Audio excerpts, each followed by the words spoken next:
मित्रों, आज का वीडियो तो बहुत महत्वपूर्ण है, लेकिन उससे भी महत्वपूर्ण है वो जानकारी जो मैं आपको देना चाहता हूं। पहली बार हमारी पुस्तक पर 50% छूट, साथ ही साथ में डिलीवरी इसकी बिल्कुल फ्री है और कैश ऑन डिलीवरी आपको फ्री में मिलती है, कोई चार्जेस नहीं है। खरीदना है तो नीचे डिस्क्रिप्शन और पिन कमेंट में लिंक दिया गया है।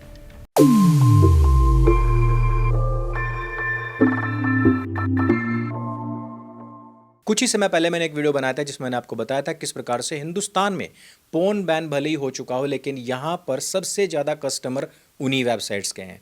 हिंदुस्तान और पाकिस्तान पूरी दुनिया के अंदर सबसे ज़्यादा कंज्यूम करते हैं इसी प्रकार के कंटेंट को। लेकिन उससे भी बड़ी बात यह थी कि इस प्रकार की वीडियोस को देखने में अब लड़कियों, महिलाओं का भी योगदान बड़ी मात्रा में शामिल होता जा रहा है।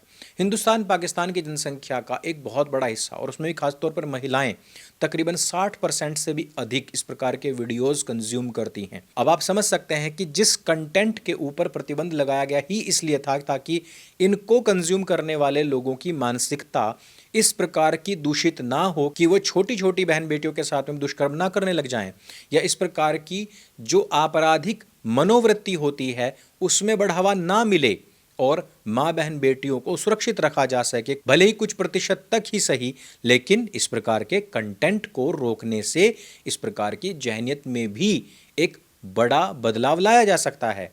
लेकिन अब जब लड़कियां खुद ही उस प्रकार के कंटेंट को कंज्यूम करने लग गई हैं और जब वो उसी फंटेसी में जीती भी हैं और उसी प्रकार के पुरुषों को और उसी प्रकार की ब्रुटैलिटी को भी अपने साथ में होना चाहती हैं, इन सब विषयों में मैंने उस वीडियो में जिक्र भी किया था और इस प्रकार की लड़कियों के इंटरव्यूज भी दिखाए थे। जब ऐसी स्थिति आ जाए तो भला इन युवाओं को कौन ही बचा सकता है। हिंदुस्तान एक ऐसा देश जिसमें संस्कार और सभ्यता के नाम पर बड़ी बड़ी फिल्में बन चुकी हैं, जहां के संस्कार और सभ्यता आज भी पूरी दुनिया के अंदर प्रख्यात हैं, प्रचलित हैं, और बताया जाता है कि पूरी दुनिया के अंदर भारतवर्ष ही एक ऐसा देश है जहां पर संस्कृति और सभ्यता के ऊपर बड़ा जोर दिया जाता है, और उसके कारण से यहाँ पर तलाक का जो रेशो है वो सबसे नीचे आता है। अब ऐसे देश के अंदर इस प्रकार का कंटेंट बने कि वहाँ पर युवा लड़के लड़कियाँ खड़े होकर के माँ बहन बेटियों के जननांगों के ऊपर हंसी मजाक बनाएं, उनको उन गालियों को भी बड़ा नॉर्मल कर दें, तो आपको कैसा महसूस होगा। रणवीर अलाहाबादिया नरेंद्र मोदी जी के द्वारा बेस्ट कंटेंट क्रिएटर का अवार्ड जीतने वाला व्यक्ति। देखिए, कई बार क्या होता है कि आप उत्तराधिकारी होते हैं, अधिकारी होते हैं किसी अवार्ड के, लेकिन कई बार आपको अवार्ड मिल जाता है, उसके बाद में आपको सोचना पड़ता है कि भाई मुझे इस प्रकार की भाषा का, इस प्रकार के कंटेंट का इस्तेमाल ही नहीं करना, ताकि जो पुरस्कार मुझे मिला है, जो उपाधि मुझे मिली है, कहीं वो धूमिल ना हो जाए। लेकिन रणवीर अलाहाबादिया ने ये अवार्ड जीतने के बाद में पूरे गियर खोल दिए, पूरी रेस जो थी वो खोल दी अपनी गाड़ी की, और इस समय पर उसका हर एक कंटेंट अगर आप देखेंगे तो वो बद से बदतर होता जा रहा है। अपने हर कंटेंट के अंदर वो समय रैना के इंडिया गोट लैटेंट का खूब प्रचार और प्रसार करता है ताकि लोग उसको देखें और लोग उसकी तरीके के बने। कार्यक्रम चल रहा था, लेकिन रणवीर एक दिन उस कार्यक्रम में आता है और खुद ही माँ बहन बेटियों के बारे में जो बात करता है वो चर्चा का विषय बन जाता है। और ऐसे में लेफ्ट हो या राइट हो, दोनों के दोनों इस पूरे प्रोग्राम और इस व्यक्ति को गाली दे रहे हैं। ये सिर्फ एक कार्यक्रम या उसमें कही गई कोई बात नहीं है, ये भारत की जो मूलभूत विचारधारा है ये उसके भी खिलाफ है। इसी पर हम थोड़ी सी चर्चा करते हैं। इसी कार्यक्रम के अंदर एक लड़की बैठी हुई है, अपूर्वा मुखर्जी। ये अपूर्वा मुखर्जी जिस समय पर एक लड़के के द्वारा कोई बात कही जा रही होती है उसको बीच में रोकती है और वो कहती है, खैर आप खुद ही सुन लीजिए। देखी है मां से निकलने के बाद एक बच्चा जब पैदा होता है, एक नवजात शिशु जब पैदा होता है, तो वो जाहिर सी बात है अपनी माता के जननांग से ही पैदा होता है, जैसे कि ये भी पैदा हुई होगी, और ईश्वर की कृपा से इसके पास में भी वो जननांग होगा। और ये भी अगर चाहेगी तो, मुझे लगता नहीं है इसकी विचारधारा से ऐसा करेगी, लेकिन अगर ये चाहेगी तो इसके बच्चे भी वहीं से पैदा होंगे। लेकिन क्या ये अपने बच्चों के लिए इस प्रकार की भाषा का प्रयोग कर सकती है? जो माताएं हमारे लिए देवी तुल्य हुआ करती थी, जिनको हमने जननी माँ कहा है, देवी का स्वरूप माना है, उनके लिए हम इस प्रकार की भाषा का प्रयोग कर रहे हैं। और वो भी कौन कर रहा है? एक लड़की प्रयोग कर रही है। वही लड़कियां जो पीड़ित रहा करती थी अभी तक गालियों से, उन गालियों को समाप्त करने का कल्चर हमने पैदा नहीं किया, बल्कि उन गालियों को लड़कियों के ही माध्यम से नॉर्मल करने का कार्य कर दिया है। यानी कि आगामी भविष्य में यदि कोई लड़का, कोई पुरुष इस प्रकार की बात कहेगा तो फिर तो वो और भी ज़्यादा नॉर्मल मानी जानी चाहिए, क्योंकि लड़कियां ही पीड़ित थी, उन्होंने उसको नॉर्मल बना दिया है और अब पुरुष तो उसके बारे में कुछ भी कह सकते हैं, है ना। इस प्रकार का कल्चर क्रिएट किया जा रहा है। जब इसी कार्यक्रम में एक लड़की अपने होने वाले पति के विषय में बता रही होती है, तब यही अपूर्वा मुखर्जी क्या कहती है, इसको भी सुनिए। पति परमेश्वर चाहिए मुझे, बताओ कहाँ से मिलेगा? 6 फुट 4 इंच भाई ये तो उसी पे डोरे मार रही है सीधे भाई। और नीचे से मिनिमम 6 इंच। मुझे लगता है कि इनके परिवार के अंदर ये कल्चर बन चुका है कि ये लोग किसी भी पुरुष को पहले पूरा नंगा करके उसके अलग अलग अंगों की हाइट, लंबाई लेते होंगे, गर्थ वगैरह उसकी नापते होंगे, उसके आधार पर अपने परिवार की लड़कियों की शादी उनके साथ में कराते होंगे। वैसे मुझे नहीं लगता कि इनके यहाँ पर शादियाँ वादियाँ भी होती होंगी, क्योंकि ये तो अंग विशेष हैं और अंग विशेष समय के साथ में शिथिल भी पड़ते हैं और समय के साथ में और भी अच्छी अच्छी वैरायटीज़ उपलब्ध होती रहती हैं। जिनको केवल अपने यौन सुख से ही मतलब है, वो क्यों नहीं शादी से इतर जा कर के इसी प्रकार के सुखों का उपभोग करेंगे? वो केवल भारत तक ही सीमित क्यों रहेंगे? वो क्यों नहीं साउथ अफ्रीका तक भी पहुंच जाएंगे? वो क्यों नहीं इस प्रकार की फिल्मों में दिखाए जाने वाले कंटेंट से प्रभावित होकर के उसी प्रकार के लोगों तक पहुंचेंगे? यही नहीं, इसी प्रोग्राम के अंदर समय रैना भी इसी प्रकार की बात करता है कि यदि उसकी कोई फ्रेंड इस प्रकार के अर्थात पॉर्न इंडस्ट्री में जाएगी और वो वीडियोस बनाएगी तो मुझे वो देखनी चाहिए, तभी तो मैं उसको सपोर्ट कर पाऊंगा। और उसके बाद में वो न जाने कितनी गंदी बातें इसी प्रोग्राम में कहता है। तो मैं तो देखो, अगर मेरी फ्रेंड है और वो पॉर्न बना रही है और उसका रोजगार वैसा है, तो मैं उसको देख के अपनी फ्रेंड को सपोर्ट कर रहा हूँ। मैं तो खुशी में हिला दूंगी, वाह क्या कमा रही है बिटिया। लेकिन ये जो 3-4 लोग बैठे हुए हैं, क्या केवल इन्हीं की गलती है? उनके सामने जो भीड़ बैठी हुई है और वो जो चीख रही है, चिल्ला रही है, वो जो खड़े होकर के झूम रही है उनकी बातों के ऊपर, क्या वो जिम्मेदार नहीं है? जिस समय पर मुनव्वर फारूकी ने हिंदू देवी देवताओं के बारे में कोई गलत बात कही थी, उसके सामने बैठे हुए भी हिंदू लोग ही झूम रहे थे, वही चीख और चिल्ला रहे थे, हूटिंग कर रहे थे। जिस समय पर वो इंदौर में गया था, वहां पर उसने इस प्रकार की कोई बात नहीं कही, लेकिन उसको बुलाने वाले आयोजक कौन थे, उसके सामने बैठी हुई भीड़ कौन थी? वो हमेशा हिंदुओं की भावनाओं को आहत करता रहा और उसके साथ बैठ करके एलविश यादव भी कंटेंट बनाता रहा। बहुत सारे लोगों ने कहा कि भाई वो फेम है, एलविश यादव कुछ और है और मुनव्वर फारूकी कुछ और है, लेकिन क्योंकि दोनों के दोनों एक ब्रांड यानी कि बिग बॉस के अंतर्गत आते हैं, इसलिए उनको कार्यक्रम करने पड़ेंगे। लेकिन क्या अभी आपने एलविश यादव के द्वारा दिए गए बयान को सुना है? और ये बयान कोई पहली बार नहीं दिया गया है।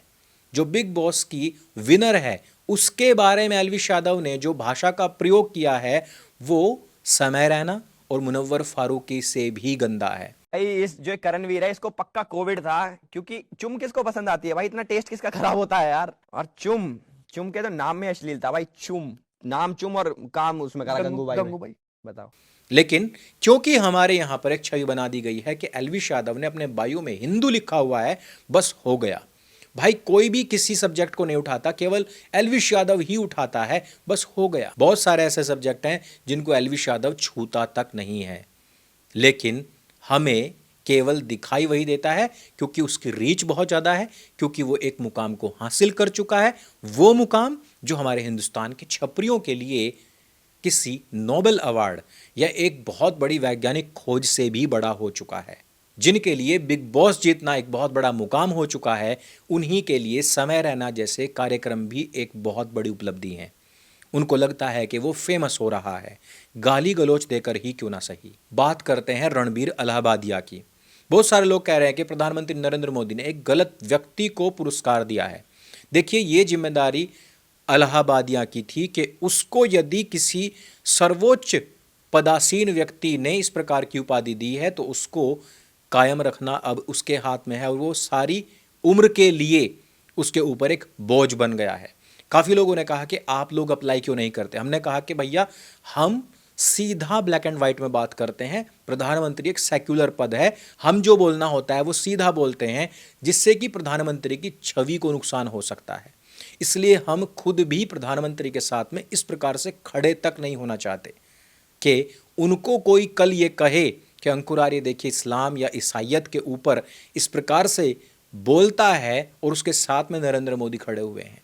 लेकिन दूसरी तरफ कुछ लोग ऐसे भी हैं जो टेकन फॉर ग्रांटेड ले लेते हैं इन सभी प्रकार की उपलब्धियों को जो ईश्वर ने या किस्मत ने उनको प्रदान की थी। ये व्यक्ति कहता है कि क्या तुम ता जिंदगी अपने माँ बाप को संभोग करते हुए देखना चाहोगे या एक आध बार उनको ज्वाइन भी करना चाहोगे? Other, watch your parents have sex every day for the rest of your life. क्या हो गया रणवीर भाई को? और- अपने अपने पकड़ लीजिए तुरंत। Or would you join in once and stop it forever? अब आप जरा सोचिए कि जो माता पिता हमारे लिए देवतुल्य हुआ करते थे, भगवान गणेश शिव पार्वती जी की एक कथा आती है जिसमें कहा जाता है कि बहुत जल्दी जाकर के सब लोगों को कहा गया कि पूरी दुनिया के चक्कर लगाओ। गणेश जी ने उसी समय पर वहाँ खड़े हुए माता पिता के चक्कर लगाए और उन्होंने कहा कि यही मेरी पूरी की पूरी दुनिया है, यही मेरा ब्रह्मांड है। अर्थात माता पिता को इतना उच्च पद दिया गया था। श्रवण कुमार की पूरी जिंदगी चली गई थी अपने माता पिता को तीर्थ यात्रा कराने के लिए। भगवान श्री राम अपने माता पिता को इतना मानते थे कि उनके द्वारा दिया गया वनवास भी उन्होंने सहर्ष स्वीकार कर लिया था और जिसके बाद में उनके जीवन में सबसे बड़ी बड़ी समस्याएं आई थी। भगवान श्री कृष्ण ने अपने माता पिता को कारावास में डाले जाने के बाद युवा होने पर सबसे पहला बदला अपने मामा कंस से ही लिया था। न जाने कितनी सारी ऐसी कथाएं हैं हमारी भारतीय संस्कृति में, हमारे आर्ष ग्रंथों के अंदर, जहां हमने माता पिता को बहुत पवित्र नजर से देखा है, ईश्वर से, भगवान से भी ऊपर माना है। भगवान का कोई स्वरूप यदि है तो वो माता है। लेकिन यहां पर बताया जा रहा है कि माता के साथ में सहवास करने के लिए उनको ज्वाइन करो। हालांकि ये क्वेश्चन भी कॉपी पेस्टेड है, किसी बाहर के एक प्रोग्राम में इसी प्रकार का सवाल पूछा गया था। Would you rather watch your mum and dad have sex every night for the rest of your life, or join in one time to make it stop and never have to watch it again? लेकिन वहाँ का culture इस प्रकार की बातों को हजम कर सकता होगा, लेकिन कम से कम भारतीय कल्चर में तो इस प्रकार की बातें असहनीय ही हैं। अब आप स्वयं सोचिए कि आपने या आपके बच्चों ने जिन लोगों को सर माथे चढ़ा करके इंडिया का आइडल बनाया हुआ है, उन लोगों की शब्दावली, उनकी भाषावली क्या है। कल यदि समय रैना के माँ बाप या फिर रणबीर के माँ बाप इस प्रकार की भाषा को सुनेंगे, इस वीडियो को देखेंगे, तो उनके दिल पर क्या गुजरेगी। ये सारा का सारा कल्चर इंपोर्टेड है इस प्रकार की जो वीडियोस पोर्न इंडस्ट्री के द्वारा चलाई जाती हैं, जहां पर इस प्रकार के कंटेंट को दिखाया जाता है। अब आप स्वयं समझ लीजिए कि जो कंटेंट लगातार कंज्यूम किया जा रहा है, उसी की भाषावली आपके मुंह से निकलनी शुरू हो चुकी है। और ये वही रणबीर है जो अपने बायो में अपने आप को मोटिवेशनल स्पीकर बोलता है। यदि आपके बच्चे इससे मोटिवेशन ले रहे हैं तो कल वो आपको या आपकी पत्नी को या आपकी बेटी को या आपकी बहन को किस नज़र से, किस नज़रिए से देखेंगे, आप स्वयं सोचिए। यदि आपके घर में भी आपके बालक इस प्रकार के कंटेंट को कंज्यूम करते हैं तो मुझे लगता है कि उनको पहले प्यार से समझाइए और ना माने तो बेल्ट वाले हथियार से। ऐसे बच्चों का बेल्ट ट्रीटमेंट होना अत्यंत आवश्यक हो जाता है। उनको अपनी संस्कृति, अपनी सभ्यता और शिष्टाचार के प्रति जागरूक करने का समय आ चुका है। और समय आ चुका है सभी माताओं पिताओं का एकजुट होकर के इस कार्यक्रम का क्रियाक्रम कराने का। सभी लोग खड़े हों, इस प्रकार के जो कार्यक्रम हैं इनके खिलाफ भारत सरकार में अपील करें, शिकायतें डालें, FIR दर्ज करवाएं और बताएं कि किस प्रकार से ये हमारे युवा समाज को ब्रेन वॉश करके एक ऐसा अनैतिक कल्चर बनाने जा रहे हैं जिससे कि माँ बहन बेटी के संबंधों को भी तार तार किया जा सकता है। इस वीडियो में सिर्फ इतना ही। अगर ये वीडियो आपको अच्छा लगता है, जानकारी से भरपूर लगता है, तो इसको सबके साथ में शेयर अवश्य करें। और हमारी पुस्तक ढाई मोर्चे का चक्रव्यूह पर इस समय पर 50% की छूट, साथ ही साथ में कैश ऑन डिलीवरी और फ्री डिलीवरी चल रही है, वो भी आप अवश्य लें। नीचे डिस्क्रिप्शन और पिन कमेंट में उसका लिंक दिया गया है। मेरे संग बोली सत्य सनातन वैदिक धर्म की जय। जय हिंद, वंदे मातरम।